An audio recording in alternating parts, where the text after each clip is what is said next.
Assalamualaikum warahmatullahi wabarakatuh. Subhanallah walhamdulillah wala ilaha illallah wallahu akbar. Allahumma shalli ala Muhammad wa ala ali Muhammad. Dipancarluaskan langsung dari Jalan Jenderal Sudirman nomor 1 Kompleks Masjid Darussalam Sangatta, Kutai Timur, Suada 91,1 FM Radio Informasi dan Inspirasi Keluarga. Alhamdulillah sahabat Suada, hari ini hari Rabu 11 Jumadil Akhir 1444 Hijriah atau bertepatan dengan tanggal 4 Januari 2023. Sahabat siar Anda Bang Darda kembali dapat menyapa sahabat di sore hari nan cerah ini di Sangatta.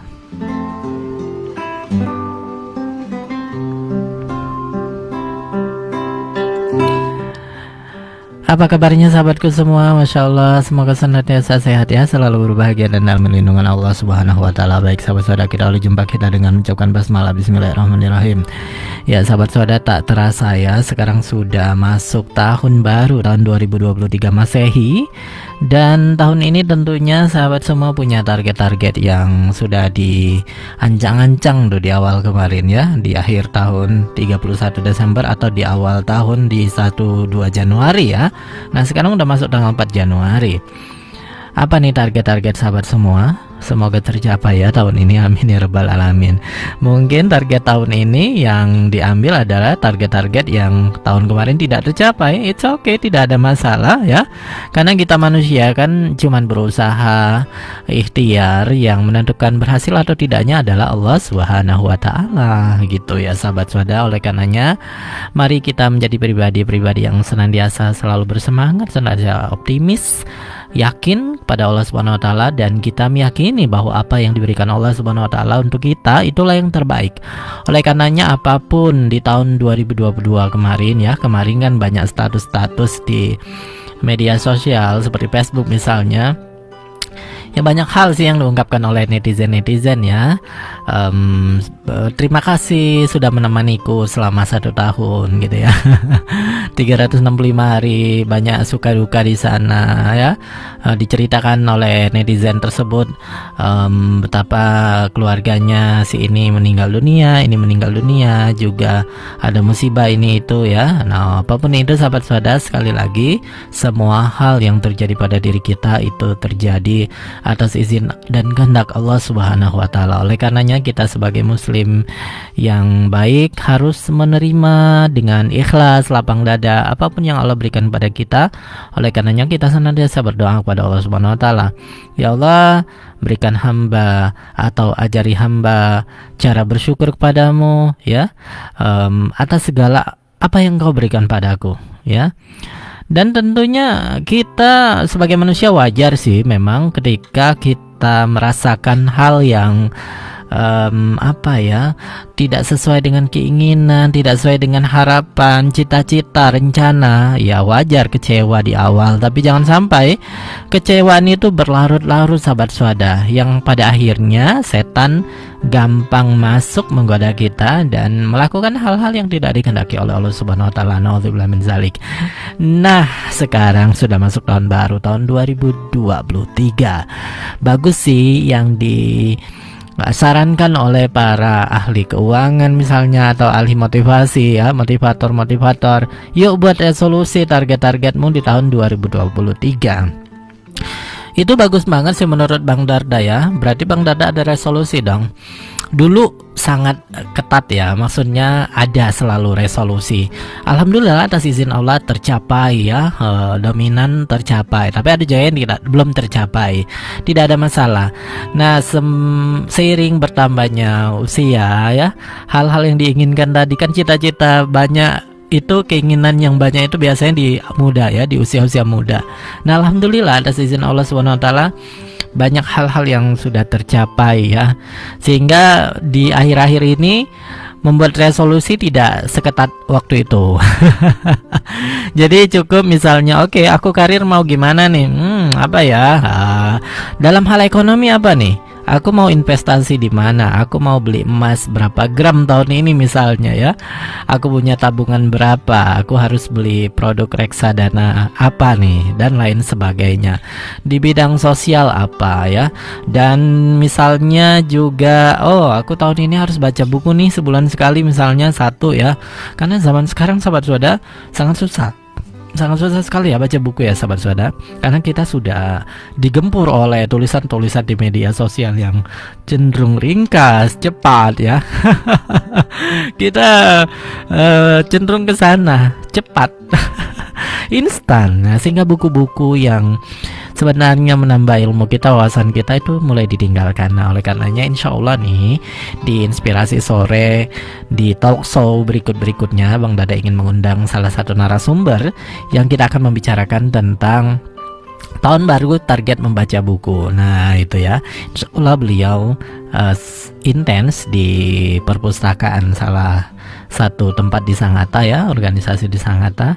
Beliau bisa berbagi dengan kita tentang bagaimana kita membaca buku, pentingnya membaca buku, yang harapannya membaca buku itu menambah wawasan kita sehingga pikiran kita terbuka, akhirnya mempengaruhi pola perilaku karakter kita selama hidup di dunia ini.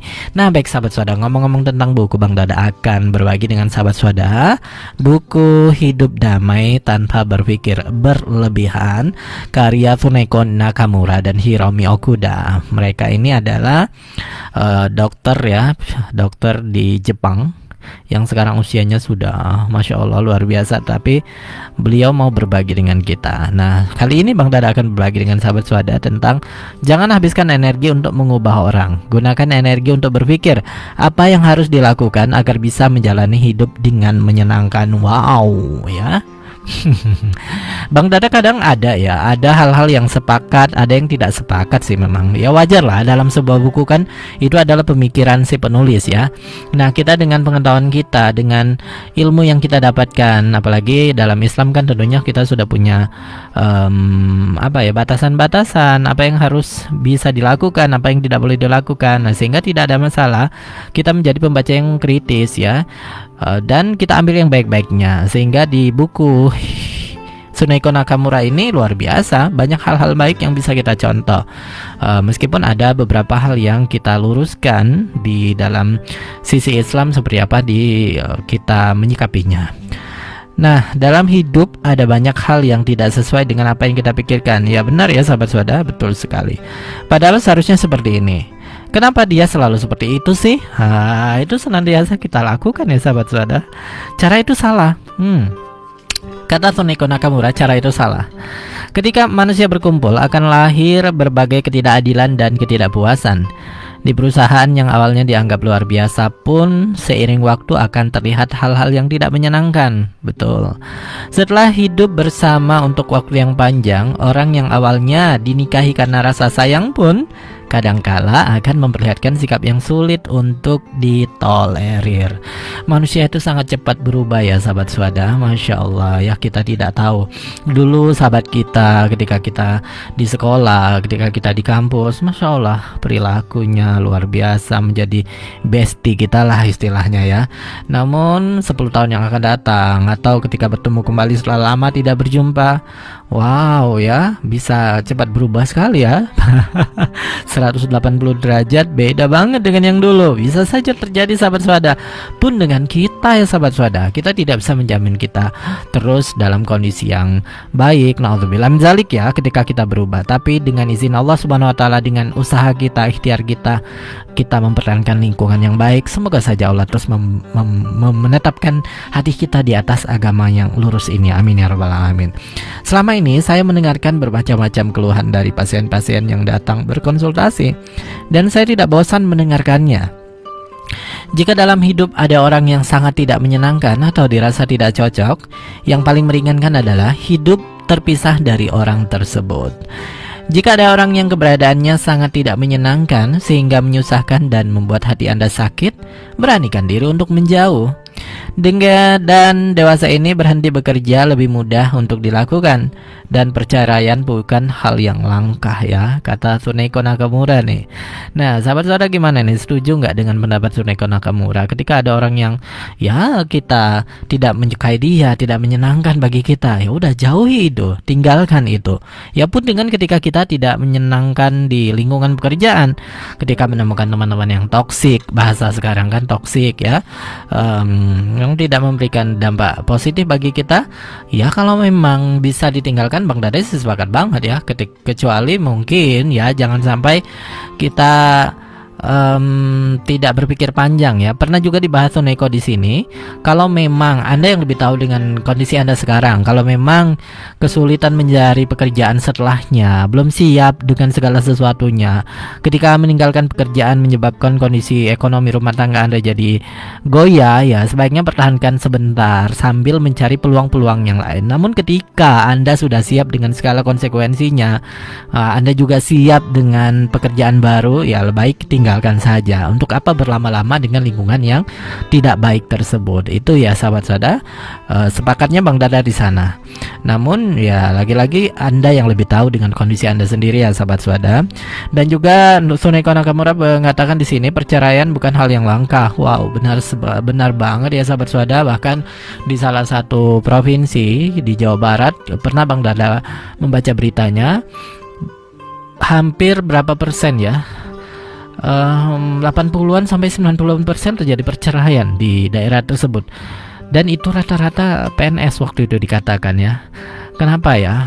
Karena salah satu faktor yang bermasalah adalah ekonomi yang semakin susah, ekonomi yang menyebabkan mereka berpikir ulang. Dan ketika mereka seorang istri perempuan mendapatkan pekerjaan yang dianggap mandiri bagi mereka, akhirnya mereka sudah tidak berpikir panjang ya. Ya udah, gue sudah ada pekerjaan yang mapan gitu ya. Ngapain mempertahankan suami yang kayak gini, kasarnya kayak gitu. Nah, namun dalam Islam kan kita sahabat saudara, seperti yang disampaikan ulama-ulama kita ya, bahwa jangan sampai seorang perempuan wanita gampang meminta cerai, mentang-mentang sudah merasa mandiri, sedikit ada masalah minta cerai ya, sedikit ada masalah minta cerai. Nah, itu yang dikatakan oleh Buya Yahya misalnya dalam sebuah ceramahnya, jangan sombong ya, jangan merasa sekarang sudah bisa berdiri sendiri, tidak seperti itu, tapi pikirkan dengan matang ya. Namun lagi-lagi yang mengetahui bagaimana kondisi sahabat sekarang adalah sahabat sendiri ya, sehingga tidak ada masalah ketika memang itu harus dilakukan, tidak bisa dihindarkan selama itu memang karena Allah Subhanahu wa taala ya, meskipun ini pekerjaan yang atau kegiatan yang tidak disukai Allah Subhanahu wa taala, apa boleh buat ya sahabat saudara yang mengerti itu, terutama perempuan, juga laki-laki juga, apalagi laki-laki ya, jangan gampang menceraikan, hati-hati ya, hati-hati. Nah, tapi lagi-lagi memang ketika ya, pernah juga dalam sebuah kasus ada yang bertanya kepada Buya Yahya misalnya ya, Buya, bagaimana dengan sikap suami saya yang selalu kasar ke saya, bahkan menyuruh melakukan hal yang dilarang oleh Allah Subhanahu wa taala? Apakah saya boleh minta cerai? Nah, kayak gitu ya. Awalnya Buya tetap memberitahu kalau memang masih bisa dipertahankan dan masih bisa mengajak suami tersebut ke arah yang lebih baik, maka lakukan itu. Tapi kalau memang susah dipertahankan dan dia justru menyuruh hal-hal yang tidak diperkenankan oleh Allah Subhanahu wa taala, maka langkah terbaik ya udah, tidak ada masalah untuk melakukan perceraian. Nah, artinya Bang Dada ingin menyampaikan bahwa meskipun sekarang perceraian bukan hal yang langka dan bisa dilakukan oleh siapa saja dan kapan saja, namun tidak mudah begitu saja ya sahabat saudara. Banyak hal yang dipikirkan. Namun anehnya dalam hidup di tempat baru pun sedikit banyak akan ada orang yang tidak kita sukai atau tidak ingin kita temui. Jadi di mana-mana pasti ada orang yang tidak kita sukai. Oleh karenanya jangan sampai gegabah dalam mengambil keputusan. Wah, di sini toksik banget di sini. Di tempat lain juga sama, nanti kita akan menemukan orang-orang seperti itu. Meskipun mungkin beda jumlah ya, tidak banyak orang-orang yang seperti itu, hanya 1-2 saja. Oleh karenanya penting sikap kita seperti apa menghadapi orang seperti itu ya sahabat saudara. Apakah kita baperan dengan orang seperti itu? Lagi-lagi sahabat yang lebih tahu dengan kondisi sahabat semua. Sahabat saudara, zaman berubah, sebuah organisasi akan berubah, dan manusia juga berubah. Pasti akan ada hal-hal yang tidak sejalan atau tidak berjalan sesuai dengan apa yang kita pikirkan. Sekalipun sudah berganti pekerjaan atau pasangan ya, pasti akan ada hal yang tidak menyenangkan. Betul sekali ya sahabat sahabat. Pada akhirnya kemanapun kita pergi akan sama saja. Tidak ada lingkungan yang 100% bisa memuaskan kita. Betul ya, betul banget. Sepakat dengan Tsuneko dalam bukunya ini ya sahabat sahabat. Untuk itu yang terpenting adalah memfokuskan pikiran pada bagaimana bisa melewati semua di tempat saat ini dengan nyaman. Bukan membuat nyaman dengan mengubah orang lain, tapi apa yang harus dilakukan agar bisa merasa nyaman? Atau apakah bisa melewati semua di sini dengan nyaman? Wow, sepakat ya. Jadi karena nanti di semua tempat akan seperti itu, maka perlu sikap kita bagaimana sih bisa melewati semua tempat saat ini dengan nyaman. Nah itu ya sahabat sahabat, bagaimana menghadapi kondisi-kondisi yang seperti itu yang rata-rata di semua tempat ada dan akan kita temui ya. Bukan membuat nyaman dengan mengubah orang lain. Susah ya, mengubah orang lain itu susah ya sahabat saudara. Jangan mengandalkan orang lain, kita yang harus mengubah diri kita sendiri seperti apa. Nah dengan tegas bisa dikatakan bahwa tidak mungkin untuk mengubah orang lain. Meski bukan 100% mustahil, tapi sedikit usaha tidak akan mengubah cara berpikir atau cara bertindak seseorang. Akan lebih baik jika kita berpikir dibutuhkan kesiapan dan energi yang cukup banyak, serta perlu usaha yang sungguh-sungguh selama bertahun-tahun dengan menggunakan berbagai cara. Saya pun banyak belajar dari kehidupan pernikahan. Nah ini yuk kita dengarkan kembali apa nih pengalaman dari Tsuneko Nakamura ya. Di usia 27 tahun saya menikah dengan seorang dokter bedah THT. Saya menikah setelah seorang teman memperkenalkannya sebagai orang baik. Tapi ternyata suami saya ini cukup merepotkan juga. Ya itu ya, dibilang ya, meski bukan orang jahat, tapi ia menyukai minuman keras dan sangat suka minum dari satu bar ke bar lainnya. Ya. Selain itu dia juga sangat suka mentraktir. Setiap malam ia pergi minum dengan berbagai orang dan menggunakan uang gajinya untuk mentraktir orang lain dengan royal tanpa mempedulikan keluarganya. Itulah mengapa pendapatannya tidak bisa diandalkan. Beberapa kali saya memintanya untuk mengubah kebiasaan, tapi sifat manusia tidak mudah untuk diubah. Saya mengancam akan mengajukan gugatan cerai, tapi sikapnya hanya berubah untuk beberapa waktu. Setelah itu ia mulai kembali melakukan hal yang sama. Saya bertanya-tanya, mengapa tidak juga berubah padahal sudah sering diingatkan? Atau kenapa juga tidak mau mengerti? Dan itu membuat saya semakin kesal. Hal itu terus berulang hingga akhirnya saya menyadari bahwa tidak mungkin untuk mengubahnya dan itu tindakan konyol. Lalu saya berpikir bagaimana caranya rumah tangga bisa menjadi nyaman tanpa perlu mengubah perilaku suami. Akhirnya saya putuskan untuk mengusahakan keuangan rumah tangga sendiri. Saya memilih untuk sama sekali tidak mengandalkan penghasilan suaminya. Nah itu ya sahabat saudara. Jadi itu pengalaman Tsuneko Nakamura dalam pernikahannya. Sahabat pernah merasakan memang ya, mengubah orang lain itu sangat sulit. Mungkin yang sahabat berposisi sebagai guru mengubah muridnya untuk seperti ini seperti itu bukan hal yang gampang, sangat susah ya. Pun dengan anak-anak kita ya sahabat saudara, membiasakan dia untuk begini begitu tidak gampang, sangat susah. Perlu usaha yang ekstra, waktu yang berulang-berulang, dan kita tidak boleh kalah dengan hal tersebut. Kita harus tetap gagah, kokoh untuk mengubah mereka karena Allah Subhanahu wa taala. Nah, di sini Tsuneko mengatakan dalam lingkup ruang pekerjaan ya, dalam ruang kantor, tempat bekerja di mana Anda berada. Nah, kalau memang susah untuk mengubah orang ya kita menciptakan sesuatu yang nyaman agar kita tetap tetap betah di situ ya.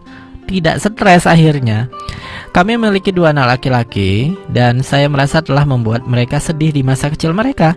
Tapi saya pikir bagi anak-anak hal yang penting adalah memiliki keluarga harmonis dengan orang tua yang lengkap.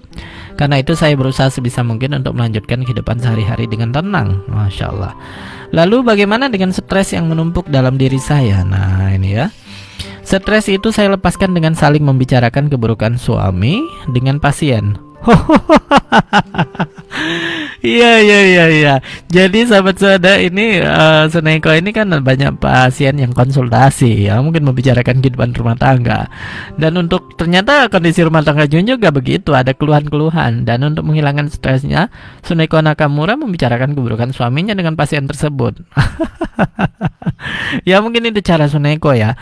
Tapi sebenarnya menurut Bang Dara, keburukan keluarga ya harus ditutup ya, tidak boleh keluarkan kepada halayak ramai atau publik, kecuali dalam rangka ingin mencari solusi ya sahabat-sahabat, konsultasi kepada ahlinya, pada psikiater ya, atau kepada psikolog, atau kepada ulama yang kita percaya yang bisa mengubah kondisi rumah tangga. Namun kalau di luar itu lebih baik jangan, karena memang ada larangan untuk menjaga aib atau menutup aib orang-orang yang kita ketahui. Nah, sepertinya bisa membicarakan keburukan suami dengan dokter yang menangani menjadi hal yang menyenangkan bagi pasien saya. Dan berkat itu saya menjadi akrab dengan pasien-pasien perempuan. Nah, mungkin kalau dalam kondisi pasien ini untuk mencari solusi bisa jadi ya sahabat-sahabat, dia untuk membicarakan apa yang terjadi, dan itu tidak ada masalah ketika memang dalam rangka mencari solusi. Mungkin ini yang dinamakan keuntungan dari ketidakberuntungan. Wallahu alam ya apa yang dilakukan, karena memang Suneko sendiri orang Jepang yang bukan beragama Islam ya sahabat-sahabat, tapi lagi-lagi kita ambil positifnya di sini. Yang pasti sangat sulit untuk mengubah sifat dan kebiasaan orang lain, karena itu penting untuk berpikir apa yang harus dilakukan dan bagaimana seharusnya bertindak agar diri kita sedikit saja bisa merasa lebih nyaman. Jika mempertimbangkan beban terhadap diri sendiri, cara seperti itu lebih efisien. Dengan orang yang tidak cocok, saya berhubungan seperlunya saja dan berusaha tidak menyinggung perasaan. Sedangkan dengan orang yang saya rasa cocok dan merasa senang berbicara dengannya, saya menjalin hubungan yang dekat dan kuat. Berusahalah untuk tidak memikirkan orang yang dianggap tidak cocok atau orang yang tidak menyenangkan, dan curahkan perhatian serta waktu Anda pada orang yang dirasa cocok dan menyenangkan. Dengan begitu Anda akan bisa bertahan untuk waktu yang lama dimanapun Anda berada. Wow, sepakat. Bang Dara sangat sepakat dengan pendapat Suneko Nakamura ini ya. Jadi sahabat saudara, ya siapapun itu merasakan di tempat kerja ada rekan-rekan yang tidak cocok, tidak terlalu cocok untuk kita, tidak terlalu menyenang untuk kita, maka ya kita tidak intens berhubungan, beraktivitas dengan mereka gitu ya, seperlunya saja. Namun ketika kita punya rekan yang cocok, menyenangkan, wow, disitulah kita jaga ikatan itu ya. Kita saling menyemangati di sana, jaga mereka ya. Insya Allah kita tidak stres dalam menghadapi lingkungan kerja yang toksik ya sahabat saudara. Masya Allah sahabat saudara, itulah mengapa Allah memberikan akal kepada manusia, supaya kita bisa berpikir, supaya kita bisa mencari solusi-solusi terbaik yang cocok untuk kita, dan yang lebih tahu kondisi diri kita adalah kita ya. Baik sahabat sahabat, semoga bermanfaat. Demikian kebersamaan kita di program sore hari ini. Semoga menginspirasi, semoga menjadi inspirasi bagi kita semua untuk menjadi pribadi yang lebih baik lagi, terutama di tempat kerja. Baik sahabat sahabat, mari kita tutup dengan hamdalah, alhamdulillahirabbil alamin, dan doa kafaratul majelis. Subhanakallahumma bihamdika, asyhadu an la ilaha illa anta, astaghfiruka wa atubu ilaik. Wassalamualaikum warahmatullahi wabarakatuh.